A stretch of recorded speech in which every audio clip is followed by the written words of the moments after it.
And in China today, it's essentially a showcase of the new world, as my colleague Vitaly Portnikov aptly put it. At the largest summit of the Shanghai Cooperation Organization since its founding, leaders from more than 20 countries have gathered. Putin, with his own victory parade, who also arrived there, could only dream of such representation. By the way, the current occasion has overshadowed that Russian victory, because it is China that is marking the end of World War II. Moreover, eternal rivals China and India have gathered here, as well as the quarreling Aliyev and Putin and industrial competitors China and Vietnam. The only thing that truly unites them is their hatred of the West, which is so strong that they are ready to develop joint strategies. They will talk not only about the economy but also about the war in Ukraine. And it is this center of power that Donald Trump now considers his main problem. Has he already responded?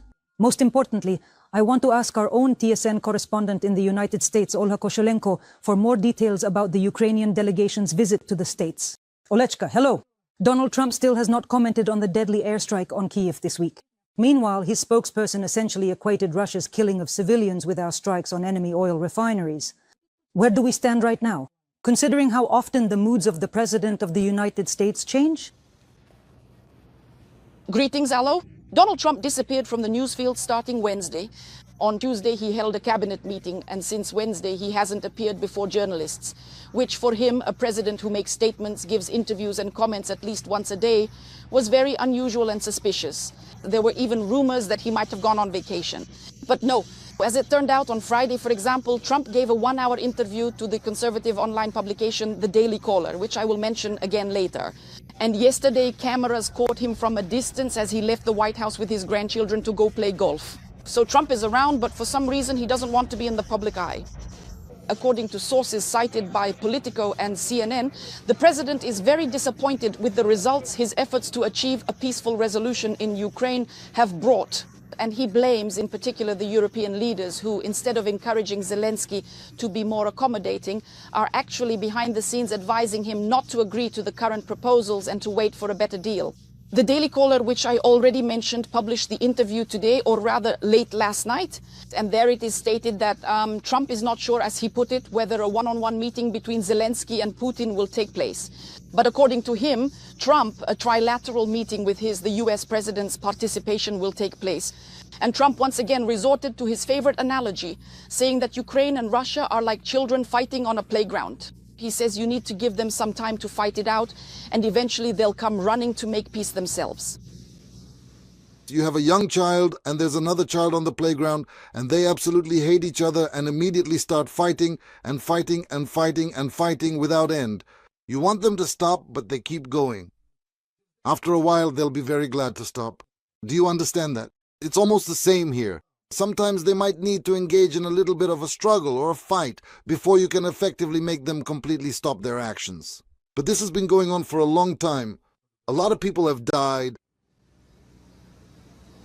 As for the meeting with Putin in Alaska, Trump said that there were no disagreements with him because, as he put it, they've known each other for a long time and have always gotten along well. Hello? But at least former President Trump is certainly not planning to stop supplying crucial weapons or sharing vital intelligence because of his personal disappointment. Is he really? No, hello. It's actually the opposite right now. This is his favorite talking point regarding Ukraine, that we no longer give them weapons for free. They're buying it from us. The profits from these deals are very pleasing to Donald Trump. And this week, he approved the largest arms sale to Ukraine since the start of this administration, the second Donald Trump administration. First and foremost, this includes more than 3,000 Iram cruise missiles, which have a range of between 240 and 450 kilometers. According to the Wall Street Journal, they could arrive in Ukraine in as little as 6 weeks. But to carry out strikes on Ukraine, the targets must still be coordinated with the head of the Pentagon, who is currently Pete Hegseth. And $825 million for the missiles will be paid by Denmark, the Netherlands and Norway, and partially by the United States. And also this week, an additional $300 million. The US is providing $300 million.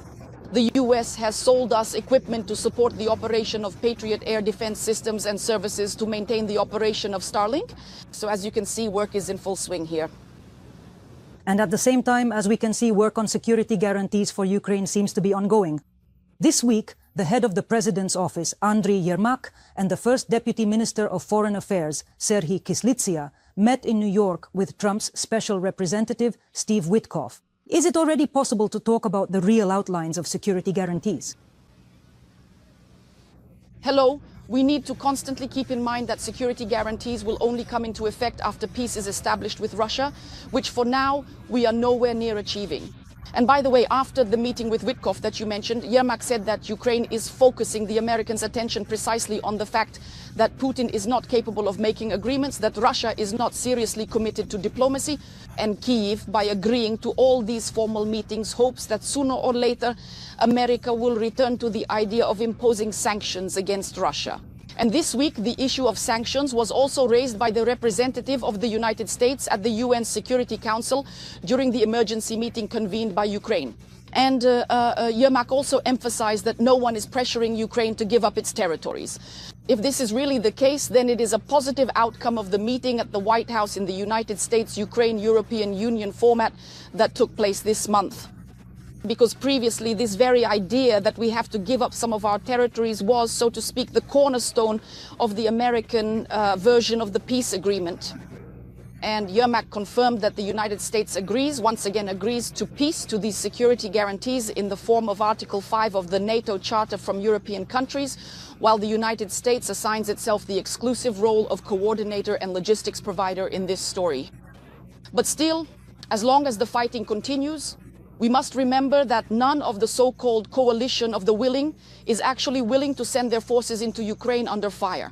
In other words, everyone wants to wait for a stable peace, and only after that can this idea be implemented. There was also the idea of creating a so-called demilitarized buffer zone, but the president of Ukraine rejected it. And, well, we can see that all these ideas are just options for now, and everyone continues to play this diplomatic game so that the negotiations themselves keep going. And each side, Ukraine and Russia, I mean, wants to secure better terms for themselves in this agreement. Thank you, Olga. In short, we keep an eye on the news, especially from Washington, but we focus on our own work. TSN's own correspondent in the United States, Olga Koshelenko, was in touch with us. The prominent leaders of Germany and France, following their recent meeting in Toulon, agreed on additional substantial assistance for Ukraine. Macron and Merz did not specify which air defense systems are being discussed. The politicians also reported that Ukraine's allies will soon gather at the leaders' level to summarize the progress made on security guarantees after a ceasefire. According to Macron, the coalition of the Resolute will primarily focus on strengthening Ukraine's defense forces and will also consider the possible deployment of their troops to our country. The president of France stated that if a meeting between the leaders of Ukraine and Russia does not take place in the near future, it will once again demonstrate that Putin has deceived President Trump. And accordingly, it will be necessary to put more pressure on the Kremlin and introduce additional sanctions. The politician drew attention to the recent shelling of Kyiv, emphasizing that Putin has a habit of saying one thing at international negotiations and then acting differently. The Chancellor of Germany, a key political figure, turned out to be less optimistic. Friedrich Merz stated that he has no illusions about the prospects for a quick and definitive end to the conflict and that Russia's war may indeed last for many more months. However, the Allies will certainly not abandon Ukraine. Kyiv absolutely needs strong and comprehensive security guarantees. I envision a broad approach that reliably relies on several crucial pillars. And the most important pillar is that, starting right now, the Ukrainian armed forces must be continuously and significantly strengthened in terms of weaponry, funding, and extensive training. And here, both of us bear responsibility. And I have already noticed this week that President Putin clearly does not wish to meet with President Zelensky. He is setting preconditions that are frankly unacceptable. This sounded completely and utterly different in the phone conversation he had with President Donald Trump just last week. I'm not at all surprised by this, because this particular situation is clearly part of the overall strategy of this Russian president to act in precisely this manner.